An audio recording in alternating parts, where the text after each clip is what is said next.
Olá, boa tarde a todos.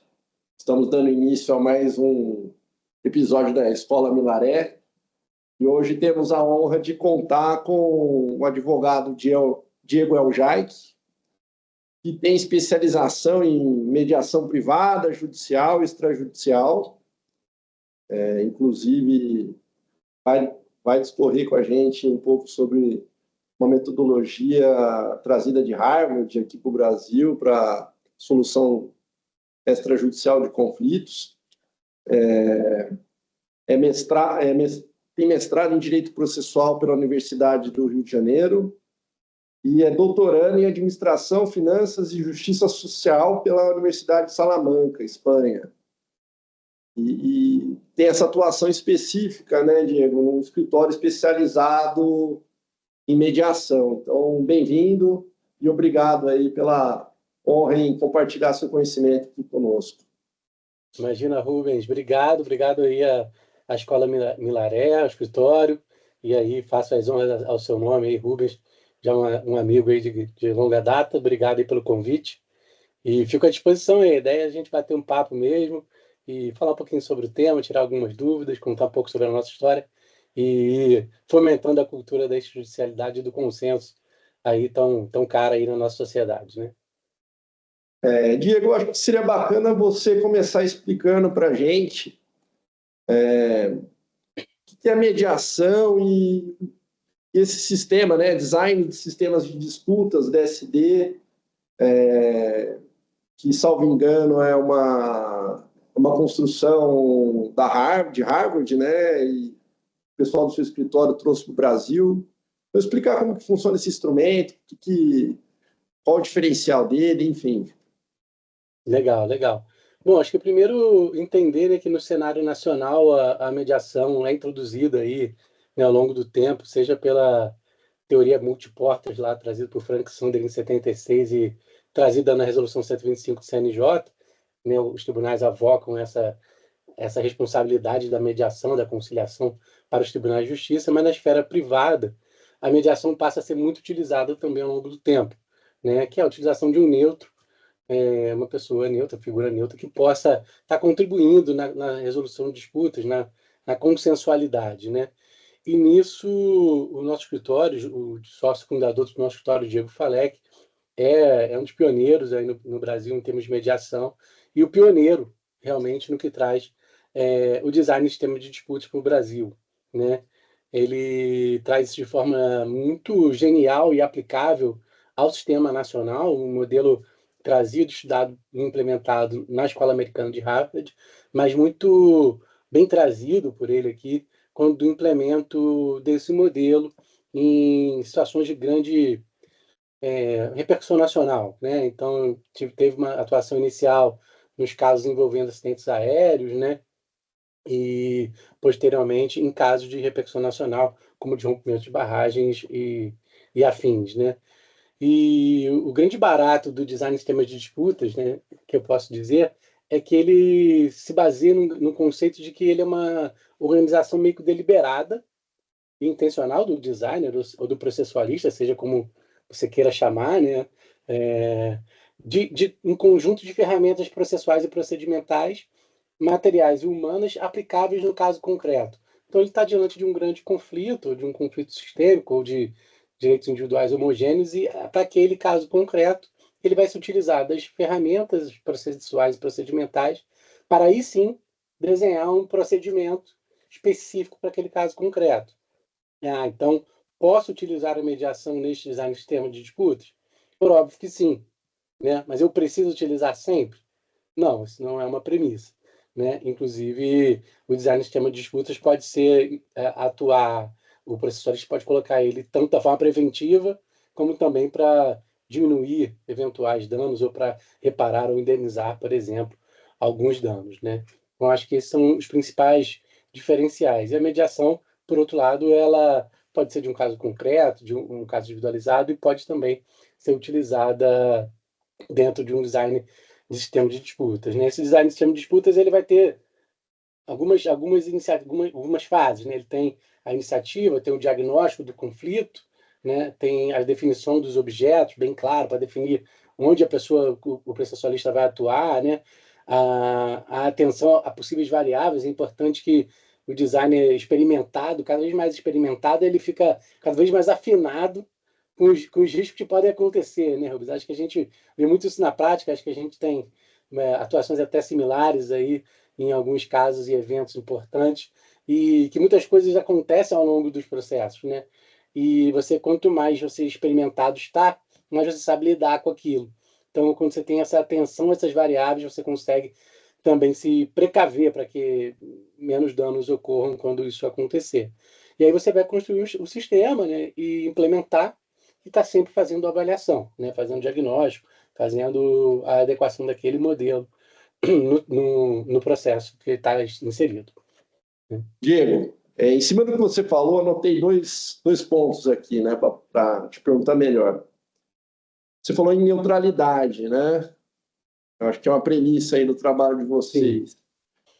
Como funciona essa neutralidade e a sua contratação, assim? Porque imagino que alguém vai tomar a iniciativa, né, de te buscar. E como que se mantém a neutralidade, se de repente é uma parte que está pagando, como funciona isso? Uhum. Essa pergunta ela é muito boa e ela é sempre vinda, né? Assim, a neutralidade, principalmente num modelo em que se atua como neutro, como mediador, né? Ela é de suma importância. E né, não só deriva da lei, do aspecto ético, legal, né, da esfera do mediador, né? Como ela figura da necessidade de que isso seja muito impecável e feito ao longo do tempo de uma maneira muito ética e leal. O que eu quero dizer com isso? Um sistema que eu desenho, um processualista, um designer de sistema de disputas venha desenhar para uma atuação, junto com uma empresa que eventualmente é contratante, empresa que é causadora de um dano, por exemplo, né, em que seria inviável passar essa contratação para, né, as pessoas beneficiárias daquele sistema. Né? Então, você está sendo contratado por uma empresa que tem o desejo de realizar um pagamento justo, com base em justiça possível, com base em objetivos e critérios objetivos, bem claros, bem pré-definidos. E essa atuação como neutra, ela tem que ser percebida como neutra e ela vai ajudar o sistema a funcionar. Porque se o design do sistema de disputas vier a pôr em prática um sistema que não é confiável, ele vai ser falido. Né? Se a sociedade não aderir a ele, ele é voluntário, né? Então, o acesso à justiça, o acesso ao poder judiciário, ele está sempre garantido a todas as pessoas. Né? Então, a pessoa, quando opta por seguir no modelo desse, é porque ela, de alguma maneira, confia naquele modelo, naquela neutralidade. E é claro que o mediador está ali não para tomar qualquer decisão, então ele não faz qualquer análise jurídica sobre o caso concreto. Né? O que ele faz é meio que facilitar a interlocução entre as partes envolvidas, né? Fazendo uma justiça procedimental, dando voz às pessoas que estão ali, né? E a sensação de participar de um processo justo. Né? Isso é muito importante. Eu acho que é um grande dever do mediador quando há um mediador inserido em um design de sistema de disputas, tá? Acho que só para ressaltar, né, Rubens, como eu falei aqui, nem sempre um design de sistema de disputas vai ter mediadores neutros, tá?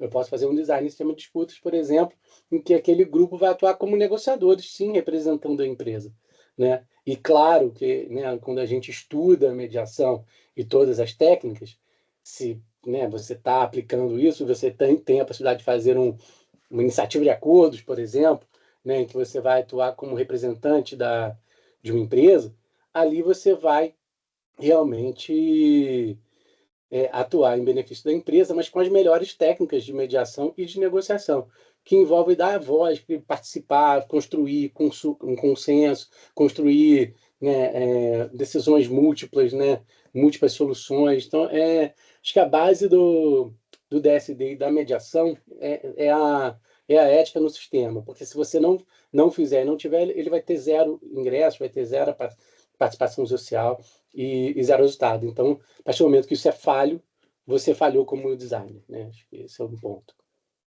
Entendi. Bom, trazendo até um pouco para o ambiental, a gente se conheceu, né? Uhum. Trabalho envolvendo questões ambientais, né? Digo que o escritório trabalha exclusivamente com o tema, eu vou trazer um pouco. Uhum. Você mencionou também, né, direitos individuais homogêneos como a base do teu trabalho. E o direito ambiental muitas vezes envolve direitos indisponíveis, né? E antigamente havia até uma resistência muito grande do próprio Ministério Público ter poder ou não de firmar um TAC, como funciona isso. Eu queria saber se tem alguma experiência que extrapole a questão de direito individual homogêneo. Será que é possível? Se já chegou a trabalhar, por exemplo, num acordo envolvendo o Ministério Público? Como que é? A sua pergunta é muito boa, Rubens, assim, e eu acho que é possível, tá? Assim, eu não digo, é, enfim, eu tenho que olhar bem para o caso concreto, né? Assim, mas eu acho que é possível, assim, o Ministério Público firma TACs, né? E muitas vezes, Indo, né, para o direito difuso, em vez do saindo do individual homogêneo, né? sim, sim. Eu acho que vai ser trabalhado caso a caso, tá, Rubens? Eu acho que realmente vai ser uma atuação junto com o Ministério Público, né? O direito difuso, realmente, ele tem características muito próprias, né? A lei de mediação não trata dele especificamente, trata mais de direitos, né, disponíveis, né? E quando se trata de direitos indisponíveis, a lei de mediação não. Mas um design de sistema de disputas talvez possa estar numa mesa de debate pelo menos, envolvendo tais temas, assim, acho que é. Bacana. E ainda ambiental, de que maneira assim as resoluções consensuais trabalham com os princípios ESG e como que há uma convergência entre sistemas? É Uhum. uma prática, né, comum dos nossos clientes, né? Ainda bem, né, cada vez mais em... Sim, sim. Esse tema é muito, muito gostoso até de falar, tá, Rubens? Assim, eu tenho pensado muito sobre isso, né? E eu acho que, falando da mediação, mas eu posso colocar aqui toda a resolução consensual como esse mesmo viés, assim, né? Há tempos atrás, né, quando elas ingressam no sistema nacional, elas são meio vistas como, será que vai pegar? Será que vai funcionar? Né? Isso vai para frente mesmo ou não? E foram, e funcionam, e hoje tem câmaras privadas e grandes empresas fazem inúmeras resoluções consensuais de disputas, seja individuais ou macros, né, maiores. E o ISG, eu acho também que tem isso, tem parte da sociedade tende a dizer, isso não vai pegar, isso é moda, isso não vai funcionar, né? E eu acho que elas também vai pegar, também já pegou, na minha visão, na verdade. E eu faço uma correlação entre o ISG e a resolução consensual de disputas por diversos fatores, né? Eu acho que quando você fala em consensualidade, você está falando de uma resolução de conflito em que se gera, né, a possibilidade do envolvimento das partes na resolução, né? Você diminui o atrito entre aquelas partes, gerando maior cooperação. Então, se você parar para pensar um conflito de longo prazo, ou num relacionamento de longo prazo, como é uma empresa e uma comunidade local, né? Relacionamento de longo prazo, a empresa está estabelecida ali, ou pretende se estabelecer ali, né? E aí a resolução consensual, ela pode inclusive atuar de forma preventiva, né? Um ponto que é muito caro ao ISG é a prevenção de riscos, né? A resolução consensual bem utilizada, ela pode prevenir riscos, né? Eu posso me utilizar daquelas técnicas para antes, buscando o consenso através de reuniões coletivas, reuniões de construção de consenso, a gente possa estabelecer uma cooperação entre as partes, pensar em soluções fora, né, daquelas que estariam, por exemplo, ou seriam trazidas no âmbito judicial, né? Enfim, tem toda uma possibilidade de maior eficiência junto aos stakeholders, quando você dá voz a todos, né? Enfim, ONGs, Ministério Público, entidades públicas ou privadas, comunidades, enfim, quando você dá voz a eles e faz todos participarem de uma maneira consensualizada da solução daquele problema, isso me parece que gera muito, muito valor no aspecto social e no aspecto ambiental. Então, acho que só tende a ganhar a sociedade quando ela entender que as resoluções consensuais elas não estão fora do ISG. Eu acho que o o S do ESG, quando fala em social, você fala em resoluções consensuais. Até mesmo dentro das empresas, né, Rubens? A gente vê muito quando você fala do ESG, assim, se fala de problemas internos da empresa.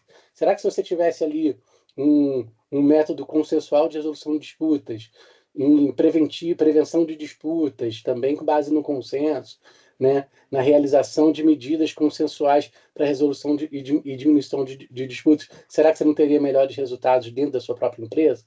Então, assim, quando eu olho para isso tudo, eu estou, na minha visão, enfim, minha perspectiva, é de que isso é, sim, muito fácil de conectar com a prática ESG tão quista e tão bem vista no mercado, tão bem-vinda, né, ao mercado.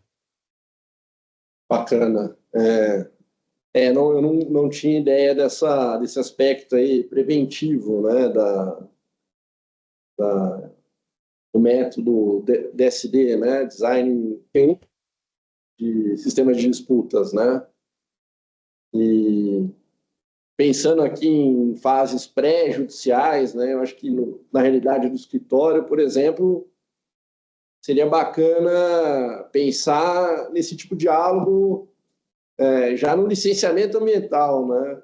Por exemplo, empreendimentos que gerem, de alguma forma, algum impacto em comunidades tradicionais. A gente tem o IT 169, que impõe a consulta prévia, livre, informada, né, dessas comunidades. E há uma grande dificuldade, muitas vezes, até de você entender quem que é um representante, quem que é seu interlocutor, se existe uma legitimidade ali e tentar entender a necessidade, né? Porque às vezes a gente não consegue entender quais são as carências, né, daquela comunidade. É um aspecto muito complicado. Você tem experiência em comunidades tradicionais? Você trouxe pontos muito, muito importantes, assim. Acho que primeiro sobre licenciamento ambiental, né, da OIT 169, né, é importante dizer que é preciso fazer. Acho que o que um mediador ou um design de sistema de disputas vai fazer com excelência, principalmente aqueles mais experimentados vão fazer com excelência, é te mostrar o como. Porque o como é que muitas vezes é o difícil, né? Como que você vai a uma comunidade tradicional, o que buscar dela? E aí você também trouxe um ponto, para mim, muito relevante, e para os mediadores, entendem muito bem esse ponto, que é muito difícil entender os interesses, né? E o mediador, ele trabalha muito isso, né? A gente sai das posições para entender os interesses. Como que através do diálogo eu busco os interesses daquela pessoa que ela não está me dizendo porque ela está me contando ali uma irritação, ela está, né, com alguma coisa que tapa ela ou não deixa ela demonstrar o real interesse, né? Então, assim, esse como é que eu acho que o designer pode ajudar muito, né? Então, no licenciamento ambiental, comunidades tradicionais, isso é muito, muito bem visto, ao meu sentir, também, e é de maneira prévia, é de maneira preventiva, como você bem colocou. Eu acho que é colocar, né, profissionais ali que vão atuar na concretização de uma estratégia, no diagnóstico, na concretização de uma estratégia e uma devolutiva satisfatória e sustentável para aquele processo. Então, acho que isso é um primeiro ponto. Eu tenho experiências com comunidades tradicionais, já fiz mediação com povos tradicionais, povos indígenas, né? E todos têm peculiaridades distintas e é bem muito interessante, né?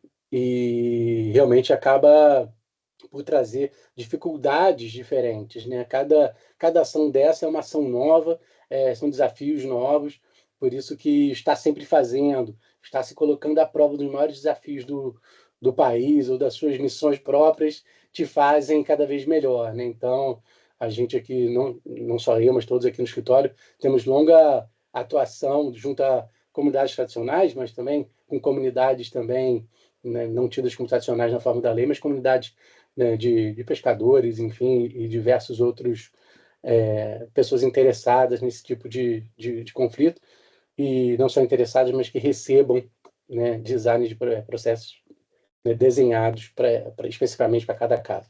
E essa tradicionalidade é importante, né, a gente está observando. E nesse formato, eu acho que o diagnóstico vai ser fundamental. O diagnóstico prévio junto àquela comunidade para que se chegue a um processo estruturado mais eficiente, mais efetivo. Hoje se fala, inclusive, na licença social, né, para operar um empreendimento, e eu vejo aqui no meu dia a dia empreendimentos que já estão, muitas vezes, até em operação, né, e são empreendimentos que geram distúrbios na comunidade. Na verdade, assim, todo mundo precisa de areia e concreto, mas ninguém quer ter uma mineradora próxima da sua porta, né? Sim. E é comum, né, haver esse conflito eterno, mesmo com o empreendimento em operação, com determinadas camadas dos vizinhos ali, né, dos impactados. Que dica que você teria aí, Diego, para tentar melhorar essa relação aí entre empreendedor e comunidade? Que é difícil, né? Uma relação que às vezes tem que ser um trabalho até contínuo, imagino, nessa mediação, porque não basta conseguir implantar, e é uma coisa dinâmica, né? Surgem novos problemas, novas demandas. Sim. É uma relação muito complexa, né, Rubens? Acho que como você colocou, né? E, enfim, qualquer estudo que você vai fazer sobre teoria do conflito vai se dizer que quando existem duas pessoas, tem chance de ter conflito, né? Então, você imagina uma grande operação, como uma operação, né, no exemplo que você trouxe de mineradores e comunidades que, de alguma maneira, são atingidas por elas, né? Ou recebem alguns dos seus impactos positivos e negativos, né? Nesse sentido, né, na percepção delas, né? E eu acho que realmente, assim, eu concordo demais com o que você colocou. Eu acho que tem que ser algo perene, algo que se prolongue no tempo, porque se hoje está frio, amanhã está muito quente, né?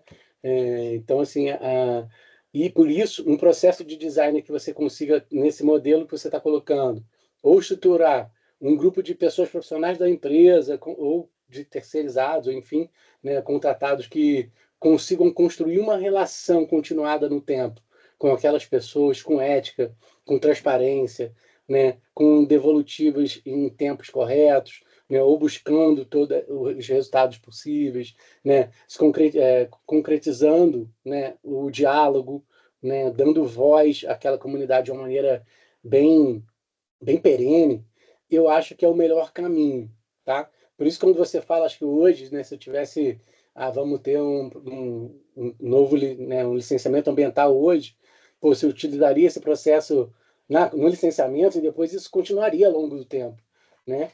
Com inúmeras situações ali dentro daquela empresa, onde todos pudessem se falar para atender aquela sociedade, aquela comunidade.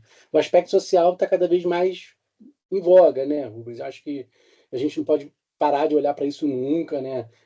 Se tem que ter essa relação, tem que ter confiança, né? E construir confiança é difícil, mas acabar com ela é muito rápido, né? Assim, né? Com perdão da palavra do ditado Não, aqui, mas é né? isso mesmo.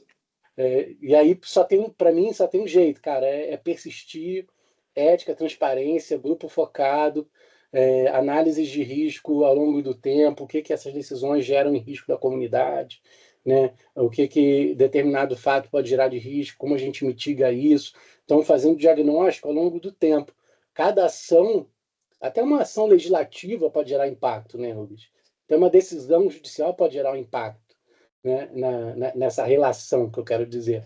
Então, quando você olha para isso, para a complexidade de uma sociedade e a empresa, e essa relação, dessa dificuldade dessa relação, a gente tem que entender que são vários vieses que podem influenciar. Então, ao meu sentir, melhor seria ter um grupo de pessoas com capacidade de gerar análise de risco, gerenciamento né, de informações, gerenciamento de decisões judiciais e legislativas, diagnóstico preventivo e o diálogo muito preventivo e próximo da comunidade, de forma ética, transparente, clara, para que todo mundo se sinta tranquilo e fazendo parte de algo que, beleza, vai acontecer, mas que aconteça da melhor forma para todos. Cara,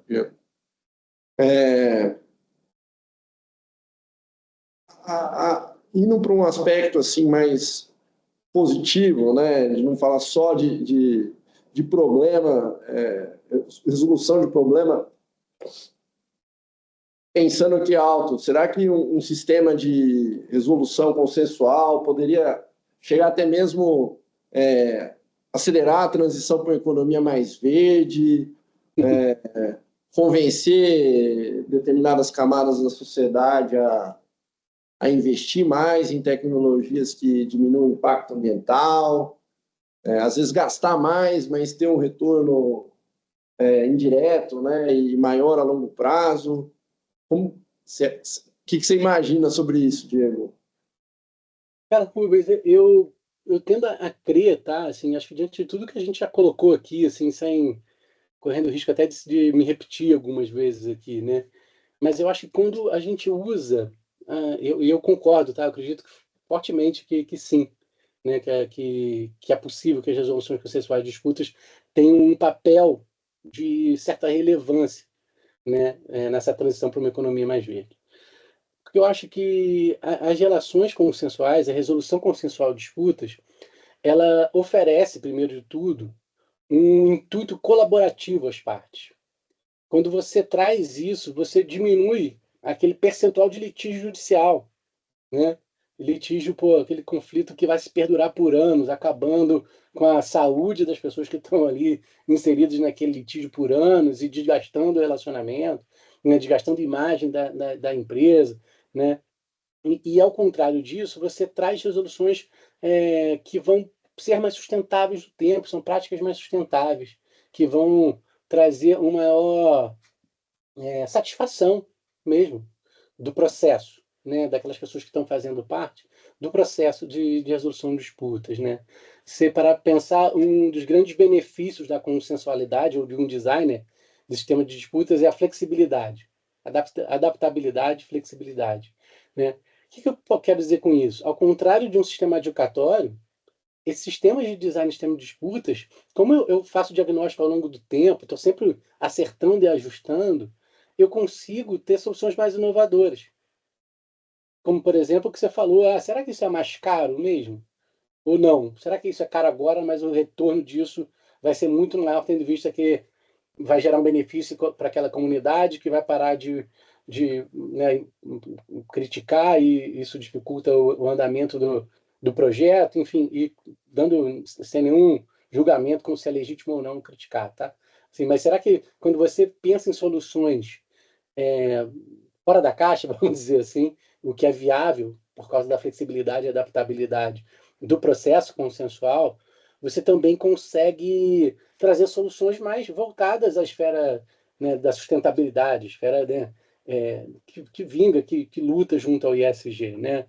Essa consensualidade, ela facilita parcerias de longo prazo. O que eu quero dizer com isso? Parcerias de longo prazo em todos os aspectos. Seja empresa com comunidade, seja empresa com entidades públicas, seja empresa com ONGs, seja empresa com governos, né? Quando você busca soluções através do consenso, é muito melhor. Com a administração pública, né? Quantas vezes a gente vê isso acontecer no tempo, né? Assim, se você está em conflito, é muito difícil, aí todas as coisas tendem a agarrar, as coisas não funcionam, né? Então, a consensualidade traz também esse benefício, né? Acho que o outro ponto que a gente pode trazer, rapidez e eficiência, né? Quanto mais rápido, melhor. Quanto mais eficiente, melhor. Eu costumo dizer que é a efetividade, né? É o melhor método, o menor tempo. Diego, eu sou advogado, né, consultivo, mas também, né, mais do contencioso, contencioso ambiental. E o cliente, uma pergunta que a gente ouve muito no contencioso é quanto tempo demora para essa ação acabar, quanto tempo vai demorar? E teu cliente, quando te pergunta, quanto tempo para conciliar, como que para a gente resolver esse problema, qual a expectativa de um processo conciliatório desse? Você entra, existe uma linha do tempo esperada, é impossível prever, isso faz parte ou não, gatilhos até tal ponto do tempo a gente vai tentar de tal maneira. Como que é essa previsão do tempo no teu trabalho, Diego?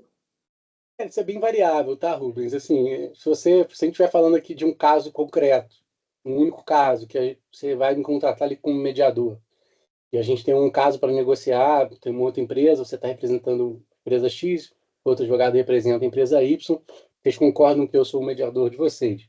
A gente pode fazer, a gente tem aqui um modelo no escritório, por exemplo, que é o Settlement the Day, né? Que a gente faz uma mediação de um dia só, tenta sentar de manhã e até de noite e vamos embora, entendeu? É claro que pode durar um pouco mais, 2, 3 dias, enfim, mas a ideia é que seja muito rápida a mediação e que pode chegar a acordos parciais ou a totalidade do acordo, né? Mas a gente pode ter isso, ou pode ter algo que precisa de um pouco mais de tempo pela própria situação até emocional das partes, né? Às vezes isso também pode dificultar um pouquinho, não estão tão prontas para o acordo como poderiam estar, né? Se envolver algo pessoal ali, isso pode funcionar.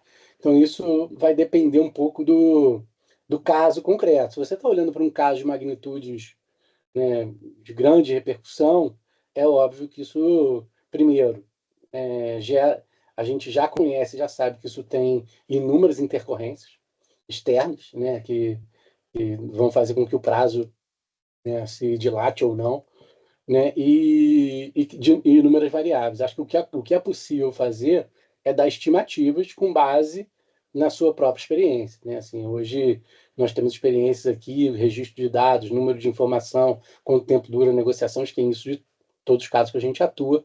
Então, para os casos similares, a gente consegue dizer quantos mediadores, quantos negociadores, quantos facilitadores seriam viáveis para fazer aquilo acontecer no espaço de tempo. O que acontece muitas vezes é que a empresa fala, eu quero fazer isso em um ano. Dá para fazer? Fala, dá, ué, tem que botar 30 mediadores. Né? Ah, não, eu quero 10. Dá também, vamos correr. Né? Vamos ter que fazer aqui, ajustar aqui, isso aqui a gente muda.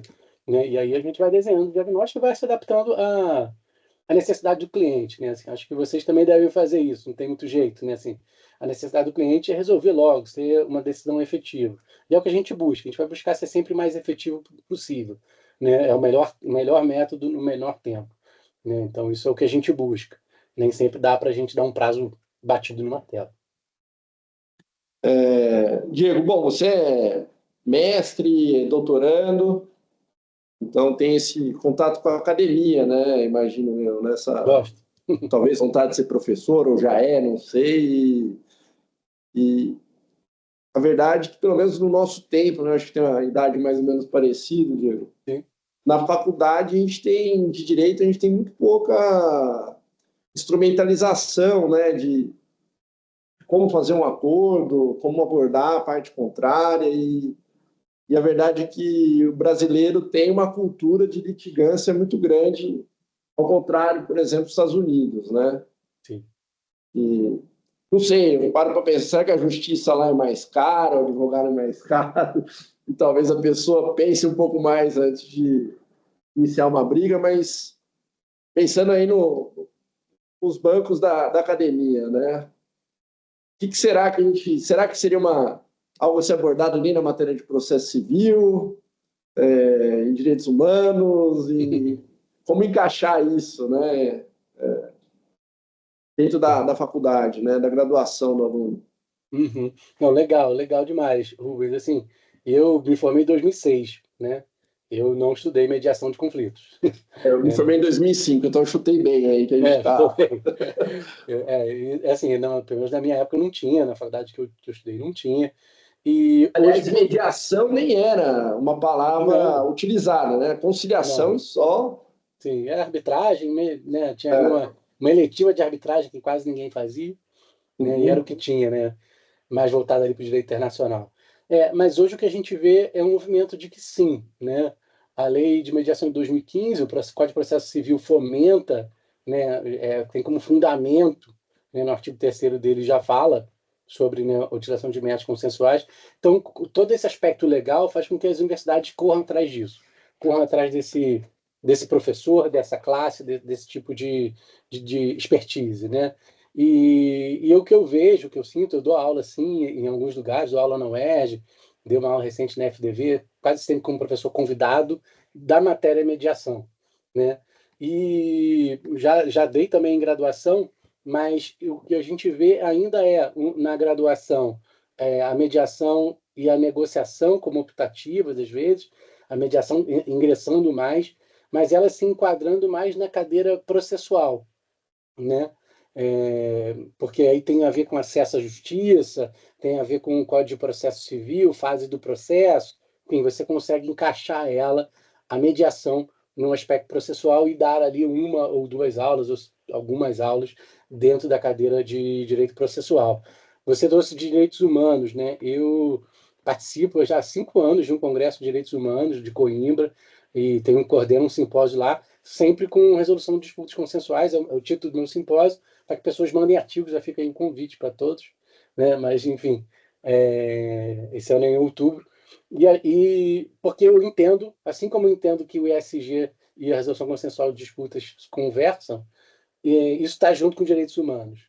Né? Quando você fala em acesso à justiça, quando você fala em dignidade da pessoa humana, né? Você fala em consenso, em fazer essa pessoa ser parte do processo a qual ela está inserida, que ela seja ouvida e que ela entenda o processo a qual ela fez parte como justo. Isso é muito importante. Então, acho que também se insere, sim, numa grade de direitos humanos, sem nenhum problema. Diego, muito obrigado pela tua participação. Imagina. Foi muito rica aí a sua contribuição conosco. Obrigado. Eu que agradeço. E vamos tentar fazer mais uma rodada de conversa daqui a um tempo. Vamos, fico a seu dispor aqui, te agradeço muito o convite. Mais uma vez, obrigado aí à Escola Milaré.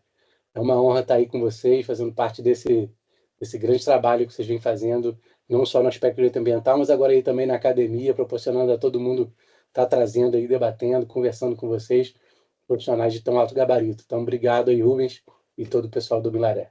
Honra é nossa. Um abraço. Obrigado, um abraço. Tchau, tchau.